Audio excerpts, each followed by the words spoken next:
कहानी का शीर्षक है द मिरर।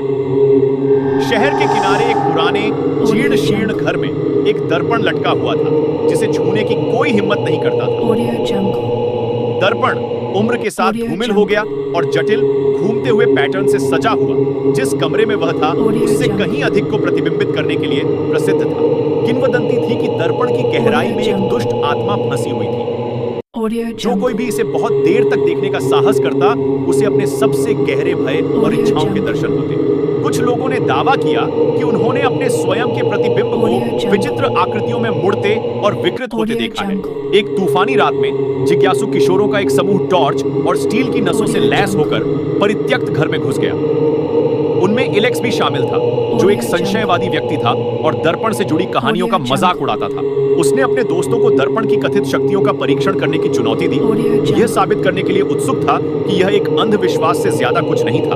उन्होंने दर्पण को धूल से ढका हुआ पाया। उसकी सतह धुंधली और अस्पष्ट थी। डर और उत्तेजना के मिश्रण के साथ उन्होंने इसे साफ कर दिया जिससे कांच में उकेरे गए जटिल पैटर्न सामने आ गए। इलेक्स आगे बढ़ा। उसका प्रतिबिंब उसे इतनी तीव्रता से घूर रहा था कि उसकी रीढ़ में सिहरन दौड़ गई। आगे बढ़ो इलेक्स, इसे देखो, उसके एक दोस्त ने आग्रह किया। उसके होठों पर एक शरारती मुस्कान खेल रही थी। उनकी हरकतों पर अपनी आंखें घुमाते हुए इलेक्स करीब झुक गया और मुस्कुराते हुए दर्पण में देखने लगा। पहले तो कुछ नहीं हुआ। बाहर दूर तक गड़गड़ाहट की गड़गड़ाहट को छोड़कर कमरा खामोश रहा। लेकिन जैसे ही सेकंड मिनटों में बदल गए, इलेक्स का प्रतिबिंब बदलना शुरू हो गया। उसकी मुस्कुराहट लड़खड़ा गई। उसकी जगह भ्रम की झलक आ गई। प्रतिबिंब की आंखें सिकुड़ गईं। ठंडी गणनात्मक दृष्टि से इलेक्स का अध्ययन कर रही थी। कमरा अस्वाभाविक रूप से ठंडा हो गया और इलेक्स को अपने ऊपर एक बेचैनी की भावना महसूस हुई।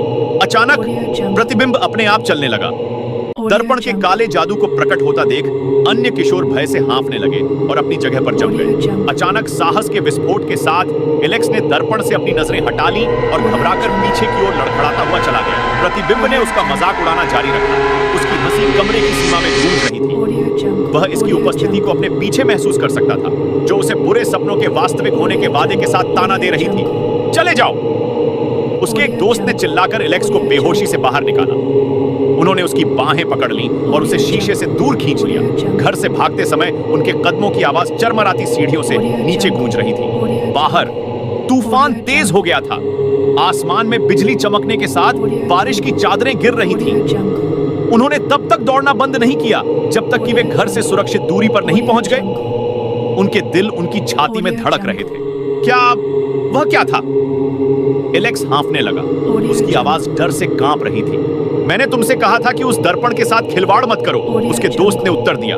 उसकी आवाज में राहत और भय का मिश्रण था। इस दुनिया में ऐसी चीजें हैं जिन्हें हम समझा नहीं सकते इलेक्स। कुछ दर्पण सिर्फ प्रतिबिंबों से कहीं अधिक छिपाते हैं।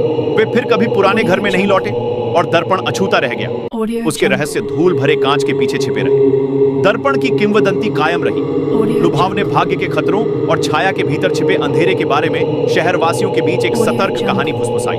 और एलेक्स अपने प्रतिबिंब की द्वेषपूर्ण मुस्कुराहट की स्मृति से परेशान होकर जानता था कि कुछ भयावहताओं को अबाधित छोड़ देना बेहतर है हमेशा के लिए एक पुराने भूले हुए दर्पण की धुंधली गहराइयों में फंस जाना।